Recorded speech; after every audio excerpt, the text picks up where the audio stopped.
Hello, welcome to my sewing room. The reason for this quick video today is to show you how to set up this vintage Jones sewing machine to do embroidery stitching. Now, I've actually had this machine for over 30 years, used it for all sorts of projects, and it's one of my vintage machines. I've got about 6. I haven't used it much recently, but I have been doing a lot of quilting, and if you watch me regularly, you'll know that I've normally got 1 or 2 quilts on the go. I'm currently partway through a series of a few that I'm making for Christmas, so I'll link those in the description and check those out after you've watched this. But I bought the quilting foot, the free motion foot for a machine such as this, or that would have fit my Singers, I thought. And I've actually spent the entire afternoon working my way through different machines trying to make this foot attach to them, and it doesn't fit. Now, it wasn't very expensive, it was just a few pound on the internet, but I'm keen to get going with some quilting, free motion quilting. It's something I thought I'd never be able to do. So I eventually got to my Jones machine and realised that it's actually a bit of a doddle to set the machine up to do quilting, and I wish I'd known before. So I'm going to show you exactly how to do that. So the first thing is to make sure that the sewing machine is unplugged. So I'll show you the foot first.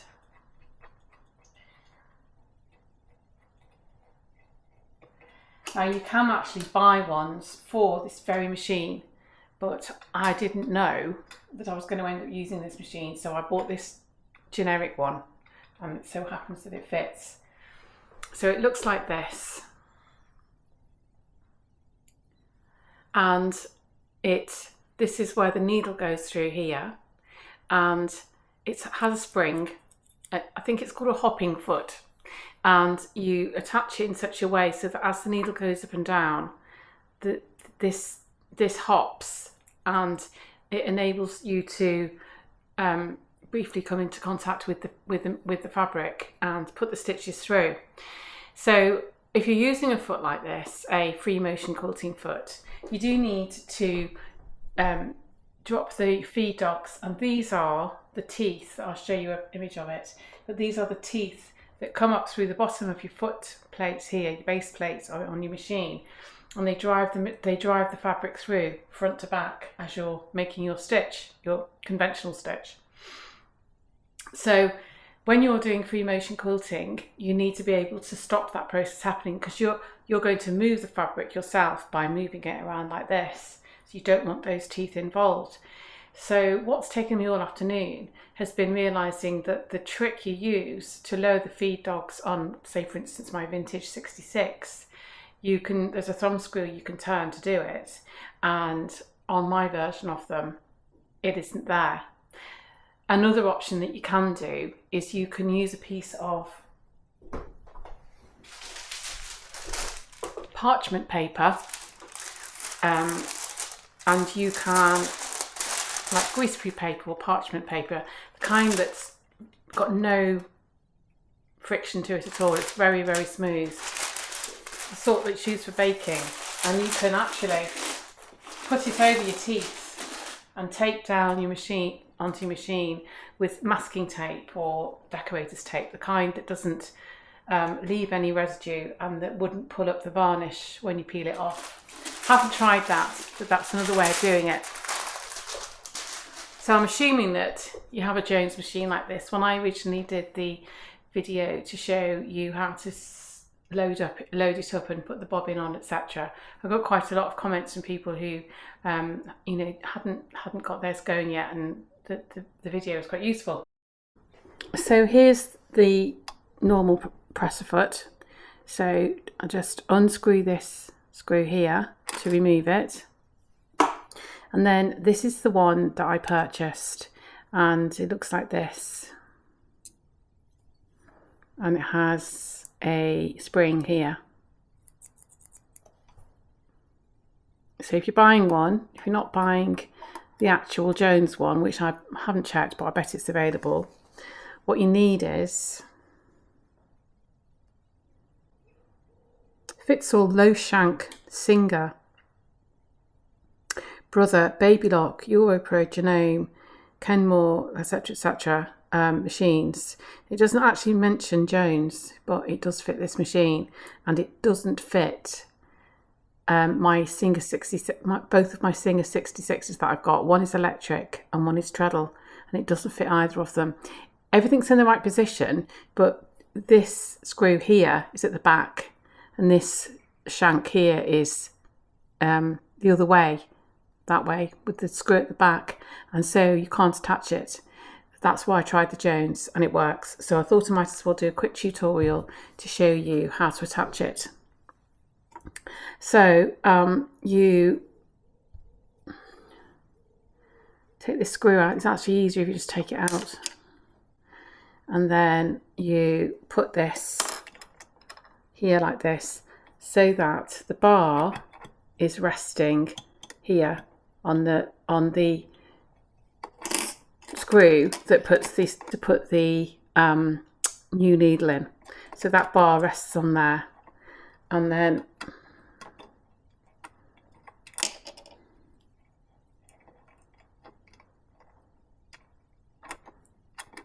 screw that back up. And then, so I've already threaded this up with my thread, which is metallic thread, which I'll tell you about in a minute. And this is why I wanted to get this set up. I'll tell you, oops, it's hooked around there. I'll tell you about that in a moment. But, so when you put your piece of fabric in, your quilting,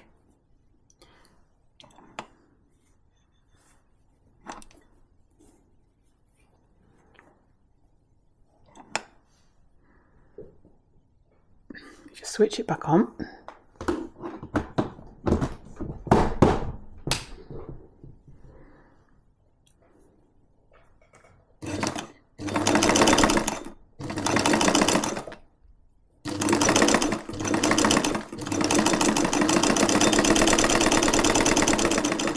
Can you see that it's hopping up and down?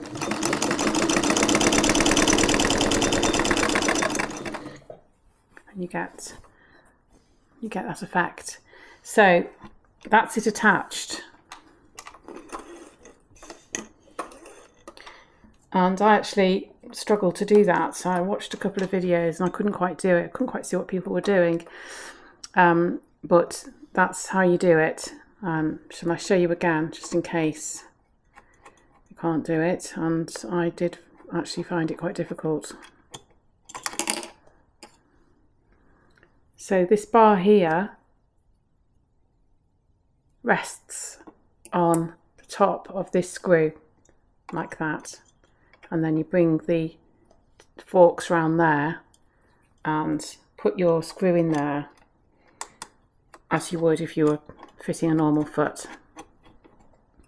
And then it's got the little notch there, as you have on lots of feet, and the thread goes back through there.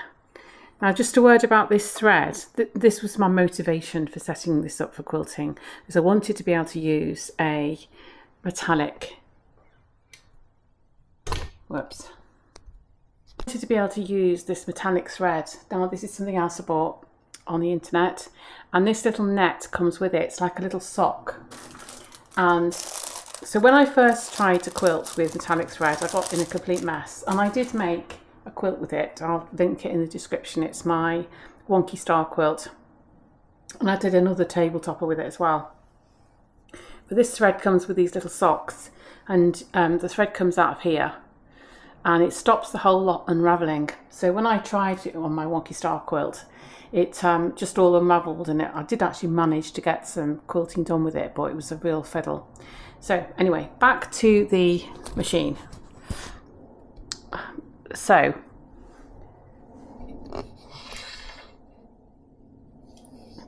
isn't it funny how, you know, you can have a machine for 30 years and not know that it's got a feature? Mine's still got the original book. And it does tell you how to do another thing that you need to do on this machine and any other machine if you're going to be doing some free motion quilting, and that is you need to drop the feed dogs, as I say. Now, the reason I'm doing it on this machine is because I couldn't actually do it on the Singer machines easily. Apart from this not fitting properly, I couldn't do it easily. I would have actually used the parchment method, but I couldn't get the foot to attach anyway, so it was not something I needed to do. So in the book, it tells you to move the, what does it call it? Called the drop feed lever, and unless I've missed it, it doesn't actually show you where that is in its diagrams, but it says it's in here. So I'm going to attempt now to maneuver this camera so that you can see where it is. So here's the front of the machine here. Here is where your bobbin stamp sits, and here's the lever. There it is. It's been there all the time. So I don't know if you can see, but when you bring it back, the teeth go up. When you push it towards the needle, the teeth go down. So hopefully you can see that the teeth are out of sight down there now. So they're not going to be trying to push the fabric. You can move it with your hands. So that done, you can put your quilt in.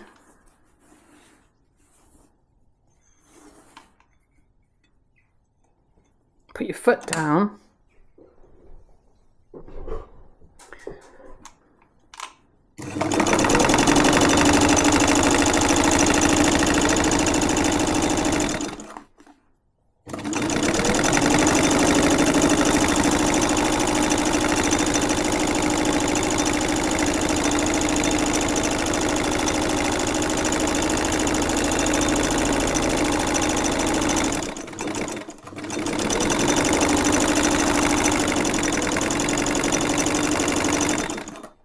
Well, I'm absolutely amazed at how easy that is.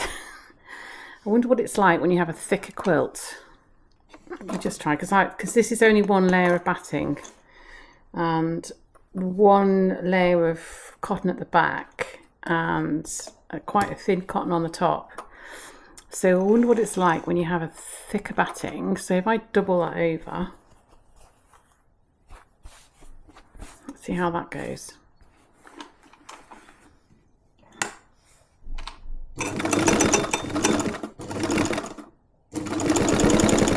Whoopsie daisy, let's come out.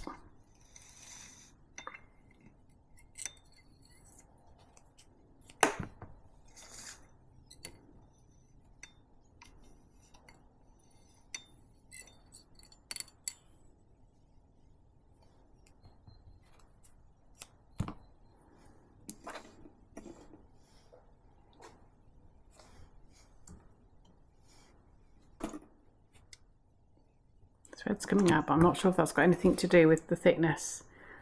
But wow, quite pleased with that. Well, in fact, I'm really pleased with it.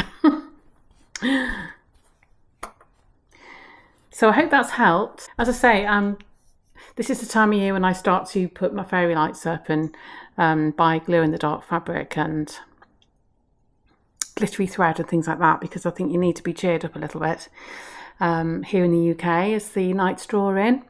And so I shall be gleefully using this brand new technique on my upcoming quilts. So if you haven't subscribed, please do so, and follow me as I make my quilts. Thanks for watching.